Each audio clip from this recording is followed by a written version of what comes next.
Assalamualaikum warahmatullahi wabarakatuh. Salam sejahtera untuk kita semua. Semoga Tuhan Yang Maha Esa selalu melindungi kita dan memberkahi kesehatan kepada kita semua, serta semangat untuk terus belajar. Pada pertemuan kali ini dalam mata kuliah manajemen keuangan, bahasan kita adalah mengenai sistem produksi tepat waktu atau kita lebih mengenal dengan istilah just in time. Just in time dimaknai sebagai suatu sistem produksi yang dirancang untuk mendapatkan kualitas, menekan biaya, dan mencapai waktu penyerahan seefisien mungkin dengan menghapus seluruh jenis pemborosan yang terdapat dalam proses produksi sehingga perusahaan mampu menyerahkan produknya, baik barang atau jasa sesuai dengan kehendak konsumen secara tepat waktu. Konsep dari just in time ini adalah suatu konsep di mana bahan baku yang digunakan untuk aktivitas produksi didatangkan dari pemasok atau supplier tepat pada waktu bahan itu dibutuhkan oleh proses produksi, sehingga akan sangat menghemat bahkan meniadakan biaya persediaan barang atau penyimpanan barang atau stokis cost-nya. Dalam makna sederhananya bahwa just in time ini proses produksinya itu meniadakan biaya persediaan barang, sehingga ketika kita akan melakukan proses produksi, bahan baku itu baru didatangkan dari pemasok atau supplier. Dapat kita bedakan dalam konsep produksi konvensional dengan sistem JIT, di mana dalam konsep konvensional beberapa kesalahan itu dapat diterima. Lot besar lebih efisien, produksi cepat lebih efisien, persediaan memberikan rasa aman, persediaan memperlancar produksi, persediaan adalah kekayaan, antrian sangat penting, supplier adalah lawan, cukup memperbaiki kerusakan, lead time panjang lebih penting, pasti ada setup time-nya. Ini yang berhubungan dengan proses produksi konvensional. Sedangkan proses produksi dengan sistem JIT atau konsep JIT adalah tanpa cacat dan pasti, idealnya lot adalah satu, keseimbangan produksi lebih efisien, persediaan adalah pemborosan, persediaan tidak diinginkan, persediaan itu hutang, antrian akan dihilangkan, supplier adalah partner, mencegah kerusakan adalah penting, lead time pendek lebih penting, setup akan menjadi 0. Ini perbedaan yang berhubungan antara konvensional dengan JIT. Dalam proses produksi terdapat 7 jenis pemborosan. Hal ini disebabkan oleh yang pertama adalah overproduksi. Kita kelebihan dengan kapasitas produksi atau jumlah produksi yang dihasilkan. Terus adanya waktu menunggu itu juga mengakibatkan terjadinya pemborosan. Transportasi, moving dari gudang satu ke gudang yang lainnya itu juga mengakibatkan pemborosan.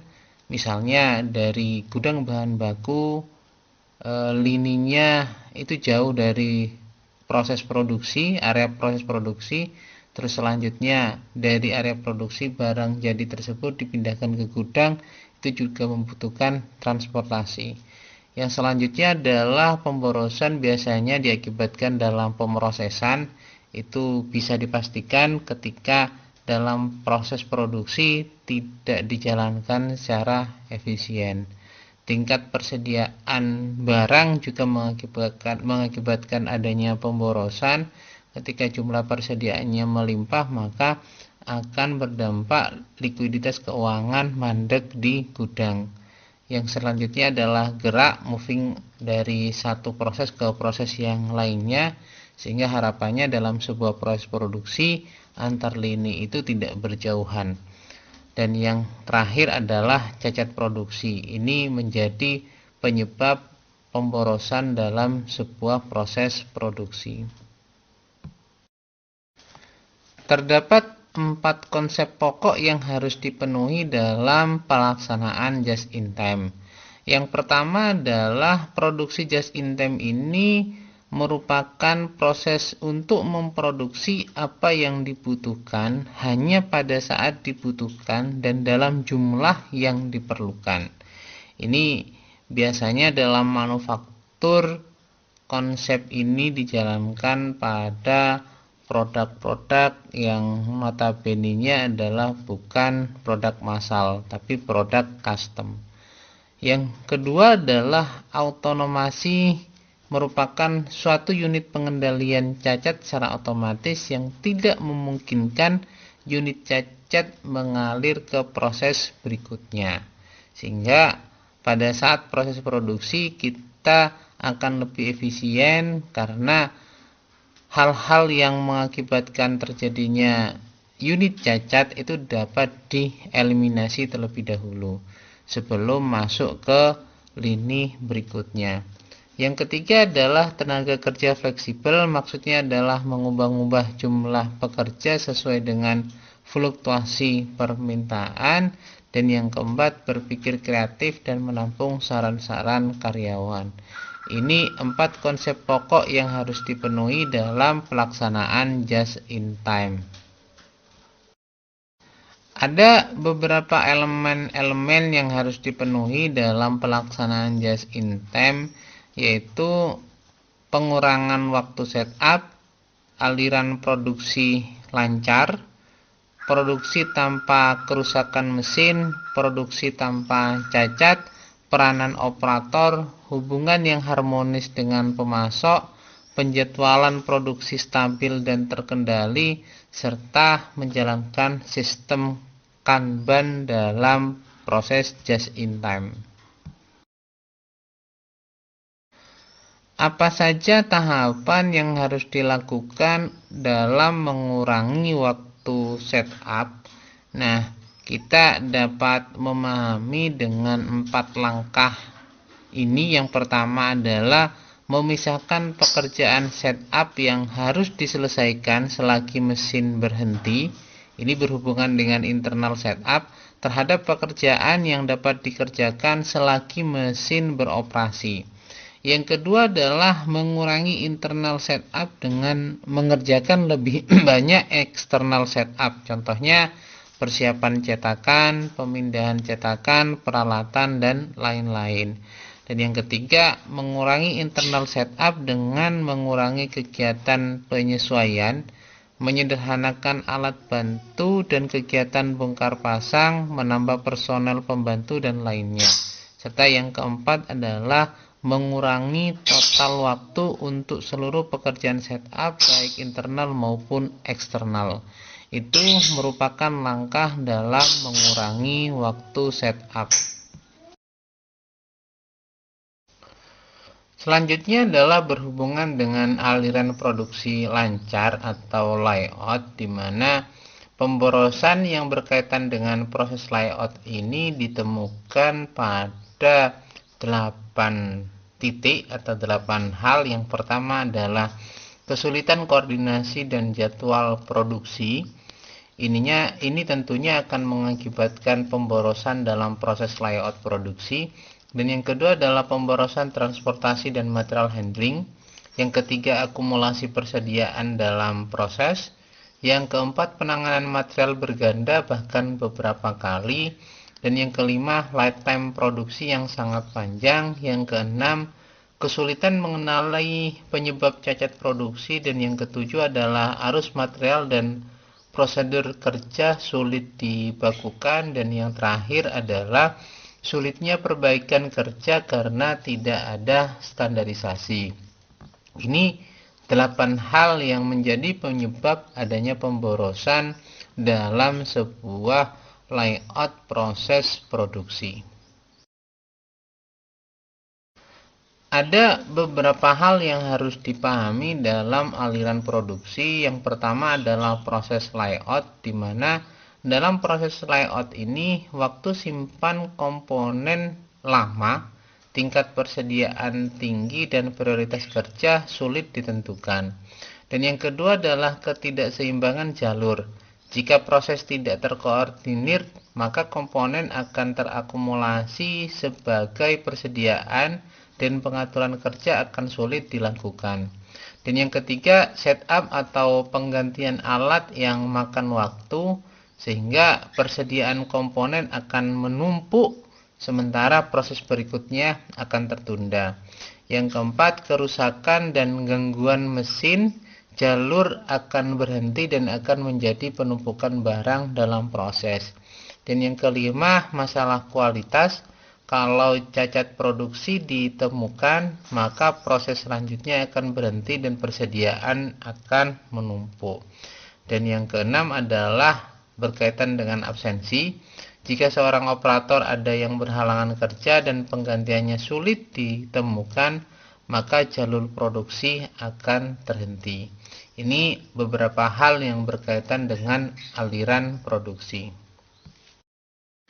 Harapannya adalah dengan tata letak berdasarkan konsep JIT, Just in Time, maka akan berdampak pada pengurangan bentuk lain pemborosan, yaitu pergerakan, di mana kita ketahui dengan adanya pergerakan ini melalui tata letak atau layout yang salah tentunya akan mengakibatkan kos pemborosan yang sangat tinggi. Bergeraknya material pada suatu lantai pabrik tidak membebani nilai tambah. Sebagai konsekuensinya, maka tata letak fleksibel yang mengurangi bergeraknya orang dan material itu sangat dibutuhkan. Tata letak JIT memindahkan material secara langsung ke lokasi yang diperlukan. Sebagai contoh, sebuah lini perakitan harus dirancang dengan titik penyerahan di dekat lini perakitan tersebut, sehingga material tidak perlu dikirimkan terlebih dahulu ke departemen penerimaan di tempat lain dalam pabrik, kemudian dipindahkan lagi. Ini untuk mengurangi kos pergerakan sehingga terjadi yang namanya proses efisiensi dalam hal proses produksi dengan konsep just in time. Ini contoh layout dengan konsep just in time, di mana semisal kita memiliki dua supplier, yaitu supplier A dan supplier B. Masing-masing supplier ini akan mengirimkan bahan bakunya atau material ke departemen yang berhubungan dan pada waktu yang telah ditentukan, sehingga akan meminimalisir waktu pergerakan atau waktu movingnya, dan ini akan berdampak pada efisiensi dalam proses produksi karena masing-masing supplier terhadap bahan baku tersebut itu sudah dapat melakukan pengiriman bahan sesuai dengan waktu yang telah ditentukan, tidak terlalu banyak pergerakan dalam konsep just in time ini. Ini gambaran layout dengan konsep JIT yang menggunakan GT atau grup teknologi, di mana GT atau grup teknologi ini merupakan sebuah filosofi yang mengidentifikasi kesamaan maupun ketidaksamaan part, peralatan, dan proses produksi untuk mendapatkan keuntungan dari setup. Sehingga dengan adanya grup teknologi, maka kita akan membentuk layout ini pada beberapa lini. Contohnya di sini adalah ada dua lini, yaitu lini 1 dan lini 2, di mana supplier A dan supplier B ini diketahui dibutuhkan pada lini 2 pada line produksi yang berbeda, sehingga supplier tersebut dapat memasukkan materialnya pada proses yang dibutuhkan sesuai dengan jadwal yang telah ditentukan. Yang terakhir dalam konsep just in time ini adalah mengenai metode Kanban, di mana metode Kanban ini mempunyai fungsi-fungsi sebagai berikut, yaitu memberikan informasi pengambilan dan pengangkatan, memberikan informasi produksi, berlaku sebagai perintah kerja yang ditempelkan langsung pada barang, mencegah produk cacat dengan mengenali proses yang membuat cacat, mengungkapkan masalah yang ada dan mempertahankan pengendalian persediaan, pengendalian dilakukan secara visual, perbaikan proses dan operasi manual, serta yang terakhir adalah alat untuk melakukan improvement. Ini konsep Kanban dalam sistem produksi just in time.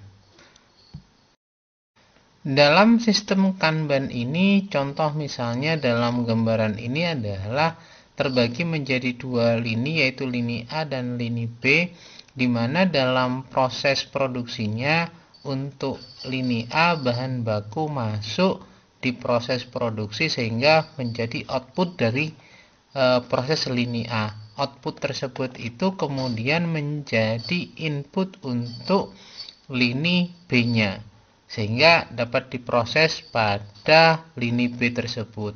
Nah, serah terima barang dari lini A ke lini B tersebut itu ditunjukkan dengan kartu produksi yang disebut dengan sistem Kanban. Ini ada 6 aturan utama dalam penerapan Kanban. Yang pertama adalah hanya mengambil barang yang dibutuhkan saja sesuai dengan ketentuan Kanban. Yang kedua, hanya memproduksi jumlah yang dibutuhkan oleh pelanggan sesuai dengan ketentuan Kanban. Yang ketiga, tidak ada item yang dipindahkan atau digunakan tanpa Kanban. Yang keempat, tidak boleh mengirimkan produk yang cacat ataupun jumlah yang tidak sesuai ke proses selanjutnya. Dan yang kelima, Kanban harus diterapkan secara konsisten pada semua item. Dan yang terakhir, yang keenam adalah jumlah Kanban dapat dikurangi atau ditambah sesuai dengan kebutuhan aktivitas produksi itu sendiri. Itu 6 aturan utama dalam penerapan Kanban dalam proses produksi dengan just in time. Pertanyaannya sekarang adalah bagaimana cara menghitung jumlah Kanban? Ini formulasi yang dapat digunakan untuk menghitung jumlah Kanban, yaitu simbol Kanban ditentukan dengan simbol N, di mana untuk menentukan N tersebut itu adalah D, permintaan yang diharapkan tiap unit waktu, dikali dengan L. L ini adalah waktu pesanan berupa waktu setup ditambah dengan waktu pemrosesan ditambah dengan waktu tunggu dan ditambah dengan waktu transport dan transportasi. Kemudian selanjutnya itu adalah dikali dalam kurung 1 ditambah A, di mana A ini adalah variabel keamanan. Selanjutnya dibagi dengan Q. Q adalah kapasitas wadah yang tidak lebih dari 10% permintaan setiap hari. Itu formulasi atau rumusan dalam menghitung jumlah Kanban. Berikut contoh kasus yang berkaitan dengan perhitungan Kanban, yaitu diminta untuk menentukan berapa jumlah Kanban atau kontainer yang harus dikirim pada sebuah stasiun kerja untuk membuat satu jenis produk pesanan. Jika permintaan produk pesanan tersebut itu sebanyak 100 unit per hari, sedangkan stasiun kerja itu beroperasi selama 8 jam per hari. Ukuran kontainer ditentukan sebanyak 20 unit dan variabel keamanannya adalah 0,1 serta dibutuhkan waktu setup sebanyak 28 menit, waktu proses per unitnya adalah 4 menit, waktu tunggu 170 menit dan waktu transportasinya 2 menit per kontainer. Sehingga dalam kasus ini kita akan menghitung terlebih dahulu L-nya, di mana L ini adalah waktu pesanan yang terdiri dari waktu setup, waktu pemrosesan, waktu tunggu, dan waktu transportasi. Nah, waktu setup itu membutuhkan waktu 8 menit, sedangkan waktu proses itu membutuhkan 4 menit untuk setiap kontainernya, sehingga 4 dikalikan dengan 25 unit. Terus waktu tunggu 170 menit dan waktu transport itu adalah 2 menit.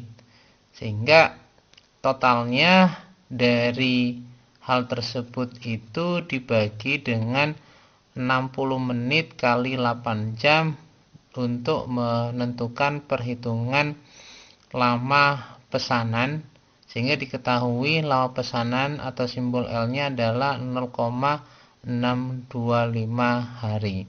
Selanjutnya, dalam perhitungan tersebut kita mencari nilai kanbannya, di mana N sama dengan DL dalam kurung 1 ditambah dengan A dibagi dengan Q.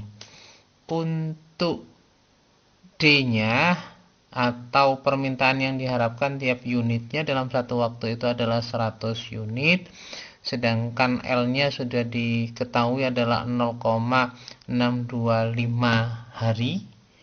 Terus 1 kita masukkan dan A-nya adalah variabel keamanan sebesar 10%, dibagi dengan Q, di mana Q adalah kapasitas wadah yang ditentukan di sini adalah sebanyak 25 unit, sehingga kita ketahui hasilnya adalah 2,75 atau kalau kita bulatkan menjadi 3 kanban. Ini perhitungan dalam menentukan kanban.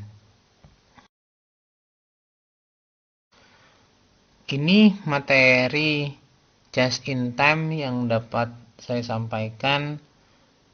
Mudah-mudahan dapat dipahami dengan baik. Bila ada hal yang kurang berkenan, saya mohon maaf sebesar-besarnya. Saya akhiri, wabillahi taufik wal hidayah. Wassalamualaikum warahmatullahi wabarakatuh. Jangan lupa untuk selalu mentaati dan menerapkan protokol kesehatan. Terima kasih.